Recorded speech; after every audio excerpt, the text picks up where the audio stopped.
Hello and welcome to Ryan Watches a Movie. My name's Adam Patterson. With me today we got Kevin Rakestraw. Hey, Kevin. Hey, what's up? What's going on? Not a whole lot, bud. All right. Wonderful. We're also joined by Ryan Holes. How are you? What's up, Ryan?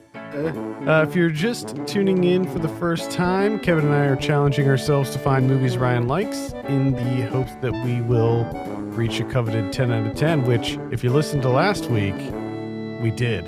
We did it already. We're done. Yeah. Well, we're going to continue our quest. You can join in on the conversation by sending your movie suggestions for Ryan to podcast at filmpulse.net or by sending me a DM on Twitter at filmpulse.net. If you like the show, consider helping us out by becoming a patron at patreon.com/filmpulse, and be sure to check out the Friedreich's Ataxia Research Alliance website at curefa.org. Ryan, what movie did we have you watch this week? The Night Comes for Us. The Night Comes for Us. You wanted action, so we gave you action. This is directed by Timo Tjahjanto. I have a synopsis here. Ito, a gangland enforcer caught amidst a treacherous and violent insurrection within his triad crime family. I read it right. I thought that I read it wrong. Ito, a gangland enforcer caught amidst a treacherous and violent insurrection within his triad crime family upon his return home from a stint abroad. Not grammatically correct. Just a mouthful. Yeah. Just a mouthful. Anyway, Ryan, tell us a little bit about The Night Comes for Us. Alright, I probably won't remember names because I just don't remember them for some reason. And Okay. this would be, I don't want to sound racist, but I can't tell the difference between a lot of them. What? Was that racist? Yeah, well, it was a little bit. Yeah, I think that was a little racist, especially in this movie, because I feel like every character looks very different from the others. Like they all have their own unique traits. But yeah, right. I just don't remember that name. Plus, I want to point out, usually anytime you say, I don't want to sound racist, but you sound racist. It's just a heads up. It's a general rule. I didn't want to sound like a dickhead. I just can't really. I don't know. Whatever. Work on it. And also, this movie is subtitles, which I really thought was gonna get me, but it didn't. Yeah, well, so normally, so one of the rules with this is no subtitled movies, but I thought this might be an exception because it's so action heavy and dialogue is not, there's not a ton of it in this movie. It's mainly for you're here for the action with this movie. With subtitles, I find it troublesome to watch what's going on and read how that's a coordination thing. But anyway, there are 6 members of a gang in Indonesia, and the movie opens with one of them on a beach with a whole bunch of henchmen, and they're murdering everyone. And the last person alive is a little girl. And the main bad guy stops all the henchmen, points a gun at her, and pulls the trigger. And the camera pans away. And I guess you're supposed to think the girl was murdered, but they couldn't show it because she's a little girl. But what really happened is he just turned against all the henchmen and turned the gun against all of them and killed all of them. And from that point on, it's pretty much on everyone, everyone comes after him, and they don't stop. They just come wave after wave. And he doesn't get to help it with a few other his friends who are also in the gang. Who I'm not really sure why they all turned against the gang, but apparently they're more interested in helping each other rather than the gang. Just to pause you there for a second, they weren't in the triads, they were in their own gang. So they weren't part of the triads. So they didn't betray the triads because they were never members. The only people that became members were Ito and Aryan, played by Iko Uwais, I believe. Okay, so I don't even know what I like this a lot. I don't even know where to begin explaining. Well, okay, well that's fine. I mean, I think that's a good synopsis. I think, but like Adam said, it's the action. We got the basic setup here. Mm-hmm. Dude turned on him, and they come after him. Like you said, it's on, and they come in waves, and he's just got to fight them off. Like, there's not a whole lot to it, I don't think. No, there's the stuff with the girl too, where he's trying to his whole goal is to get out of the country with the girl, Raina. And he knows that they're going to be coming after him. And so he gets his friends to try to help get them passports and try to smuggle them out of the country. But it's like the triads are one step ahead every time. They just keep coming and coming and coming. And then there's also the Julia Stell's character, the operator. She's coming after the triads too. Is that the trick on the bike? Yeah. Why? Why? Why? Well, why is she going after him? She's trying to kill. So she's going after all 6 of the 6 C's or whatever they are. She's trying to kill all of the triads. Uh-oh. And she doesn't know at first that he's no longer with them. That's why when she finds out, she helps him out. That girl's a badass. Yeah. That girl fucks a lot of people. I have to say, there are a lot of amazing deaths in this. Yeah. Yeah. I think in my review for this movie, I said if you thought the Raid movies were too kid friendly, they were too tame, then maybe look at The Night Comes for Us, because it's very similar in style to the Raid, but the level of violence is amped up by many, many times. I really didn't think when I watched the Raid that it could get any more violent, but it does. Yeah. This movie it's almost a horror movie. The level of gore in this almost classify it as a horror movie. I just want to talk about what that's like a lot. Is there a whole lot of them? So there's a lot of sort of action set pieces in this movie. What do you think was your favorite of the action sequences?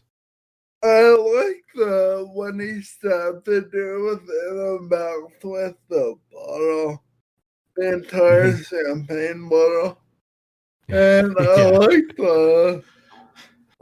the scene at the pool table where the guy just fucks up like 15 different people. Yeah, that was a big fight. He fights a lot of people all at once, and they all have like machetes, and he's just the one guy that he just pounds in the face repeatedly with the pool ball. And then he had turned out the gun, and for whatever reason, the one guy is dumb enough to bring a gun. and he pays the price for it. Yeah, a lot of people pay the price. If you're familiar with the Raid movies, the pretty much the main cast of this is all people from the Raid movies. So you have Iko Uwais, as I mentioned before. He's like sort of this reluctant villain in it. Ito's played by Joe Taslim. He was in the Raid. Also, Julie Estelle was in the Raid 2. She was Hammer Girl from the Raid 2. Zach Lee was also in the Raid 2. So you have a lot, very familiar cast here. So you sort of know what you're getting into when you see a cast like this. Some really, really crazy over the top. Yeah, because it's just essentially one set piece, one action set piece to the next. And you gotta usher the audience to the next set piece. Mm-hmm. And you just gotta try and top the one that we just came from. And work your way up to like a crazy, it's like a fireworks display. Mm-hmm. The grand finale. Yeah, especially the end fight scene. That Bobby guy, he can take a lot of punishment.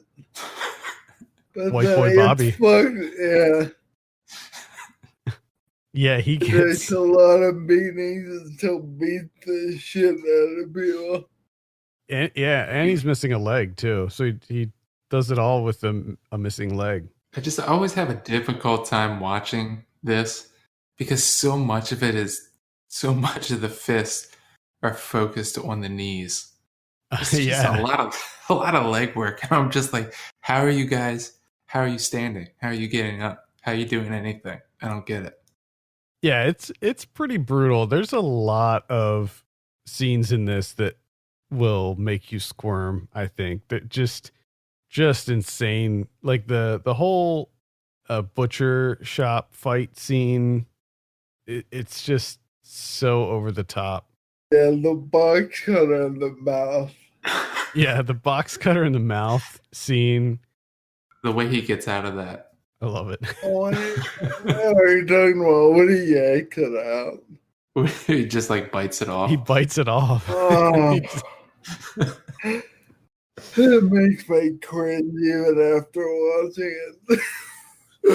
You have a lot of really interesting characters in this too. I can't remember her name. I'm looking for her in the cast list, but I can't recall. She's the one that has like the razor wire as a weapon. There's some nice short-haired girl. Yeah, there's a lot of interesting things she does with that razor wire.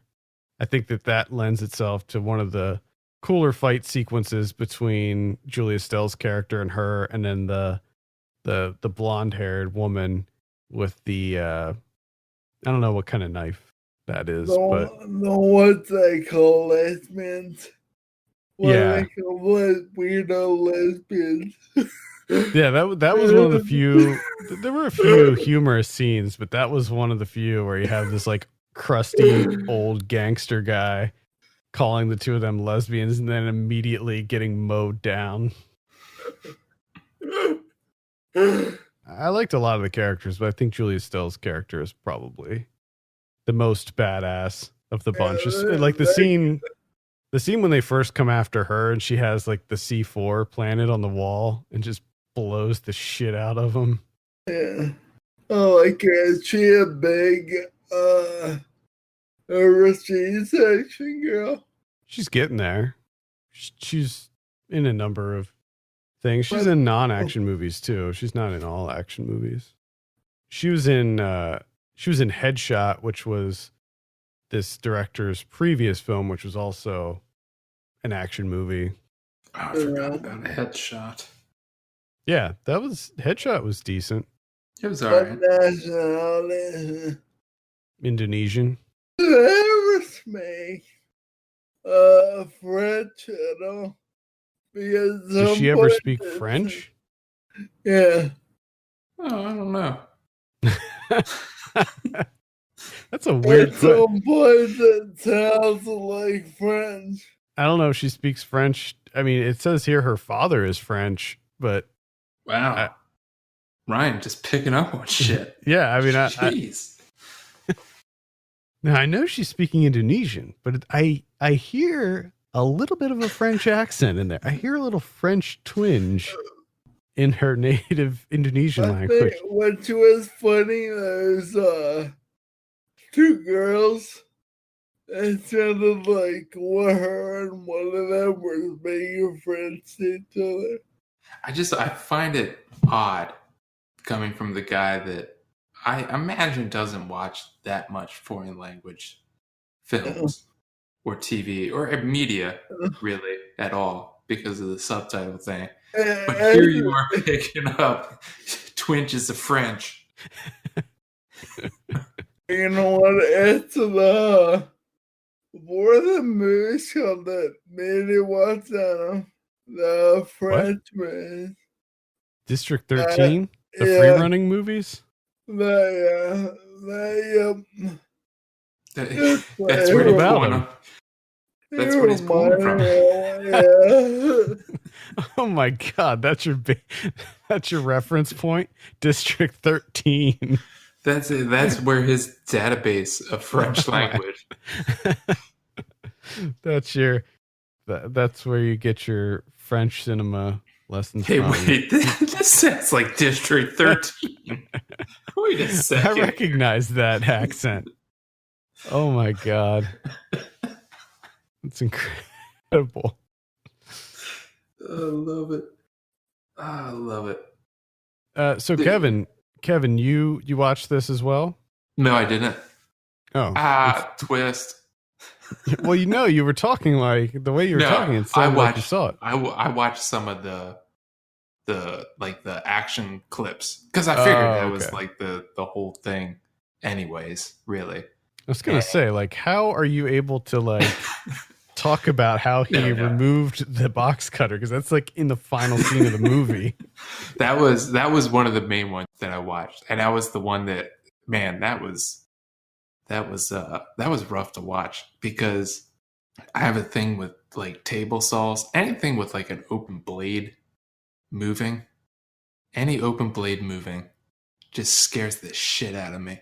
And that was tough. And then he kicks that beam, which just get away from the beam, guys. I didn't like not that. Smart. And the box cutter didn't bother you, but when he kicked that beam, the box cutter stuff too. Because I have a thing with box cutters, blades just in general. But I do love that, like that fight sequence starts off not level, and then they drop it to go hand to hand, so it's kind of level there for a while, and then it just devolves into any weapon that they can grab because they just want to end it. And then it just turns into this stabbing party, and they just stab the shit out of each other, just constantly, just one after another, just back and forth. Yeah, the fighting in this film, comparing it to the Raid movies, it's far grungier. Like it's not quite as pretty. It's excellently choreographed, but just the style that they're showing is much more of like just a straight up brawl. Yeah, they still do some sweet ass moves though. Of course, yeah, absolutely. The scene on the pool table, I love the fact that at one point he just rips the light off of the above where the pool table is. He just rips that off and uses it as a weapon. That's a lot of double crossing this man. Not double cut, looking the other way. Like before crossing the street? Double cross hands? Is that what you said? I thought you said double crossing. Double crossing. Double crossing. Okay. Yeah, there's a little bit of that going on in this. You're never quite sure who's on whose team. And at the end of the day, it doesn't matter. They're just gonna kick the shit out of each other. Yeah. And I also like the ending. Where they line up with the nits. It wasn't a normal ending. It was good. Yeah, they went out in a blaze of glory. The butcher shop scene, Kevin, also has a blade in it, like a bone saw thing. Yeah, like the table saw thing, where he like turns it on and he tries to put his face in it. I can't stand that shit. The butcher shop scene has a saw blade, but it makes contact. Like you see it just tearing people up. I wouldn't be able to handle that. I'd look away. I'd have to check something on my phone. This was a movie that was in production hell for a little while. I think he was working on this since 2014, I want to say. And he had funding and then it fell through. And so he was going to just turn it into a graphic novel because he always sort of looked at the story as a graphic novel. But then I think it was at a festival where he was sort of showing off his concept and then it got picked up. Mm. I don't know if Netflix produced it. This is a Netflix original.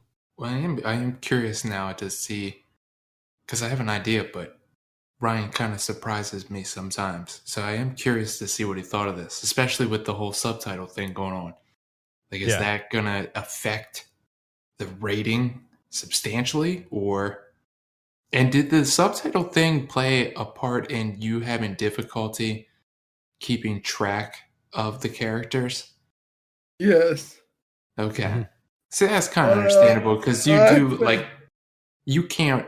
I'm guessing that you don't process subtitles as fast as me and Adam do. Correct. That's what I was just gonna say. That's understandable. It's not a whole thing. It's a main thing. Just him looking down at the subtitles and looking up, but like, who's this guy? We're not going to give you a lot of subtitled movies. We were when we were working on our list, we were making sure to not include those. I think actually this was the only, maybe this and one other one, but that's just because they were really action heavy movies. When you first texted me and said that subtitles, I immediately wasn't excited, but then I watched it and I got it done. See, and I think that's the difficult thing with action movies, because I think a lot of the really good action movies are, at least, if not entirely subtitled, is going to be partially subtitled. But with most action movies, you don't really need, like, you can just watch an action movie and kind of get the gist of it. Yeah, I remember the first time I saw Ong Bak. I was over at someone else's house and they only played the action scenes in Ong Bak. So that's how I first experienced that movie.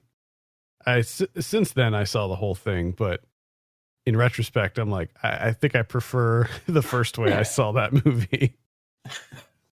I think the story is actually decent in this movie. I think that some action movies, especially ones that are really action heavy like this movie, I think some of them have a pretty decent story. I think that it's a bare bones story, but it's interesting enough. Yeah, they're always relatively simple. I think in contrast, a movie like District 13 has an awful, god awful story, but the action is fun. And same with Ong Bak. Don't be knocking Ryan's favorite French movie.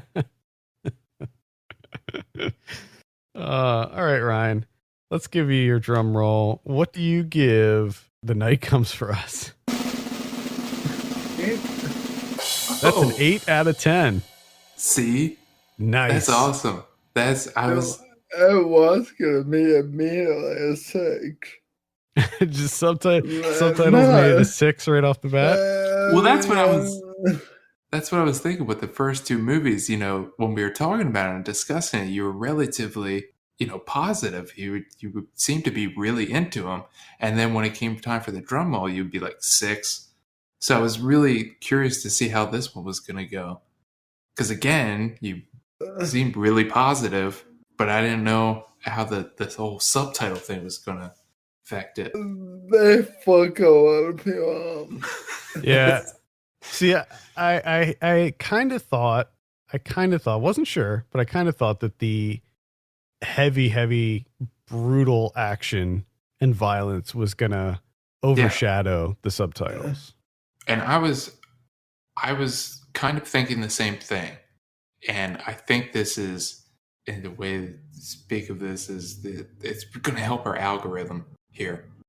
It's because we know that we kind of have a ratio here of how much action there needs to be to offset the subtitles.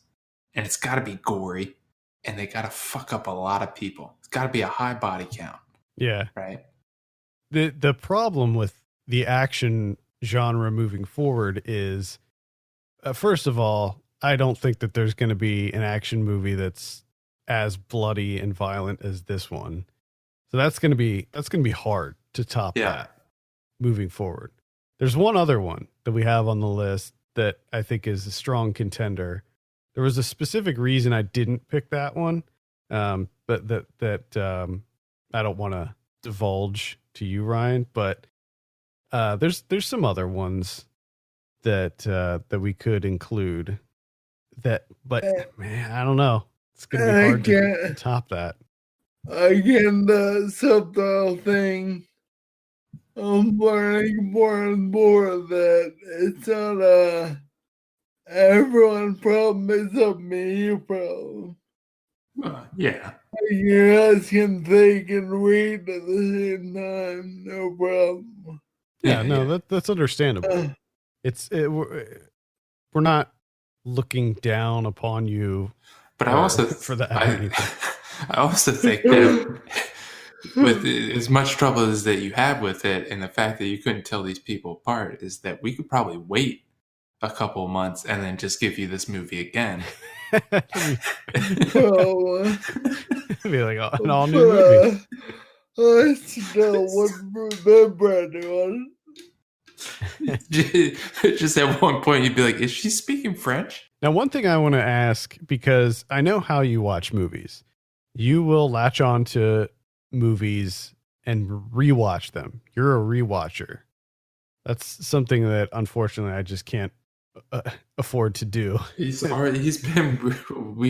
what we do in the shadows for the last week and a half. Yeah.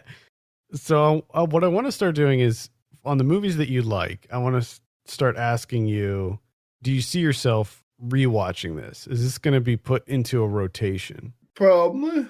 Okay. As soon as I get a grasp on the different character names and like who's who, then like all the bikes are badass.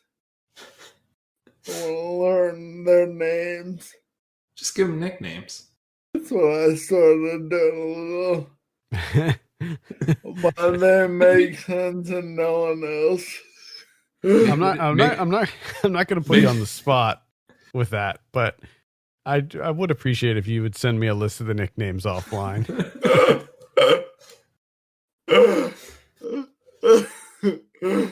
Any final thoughts about The Night Comes for Us before we close it out this week?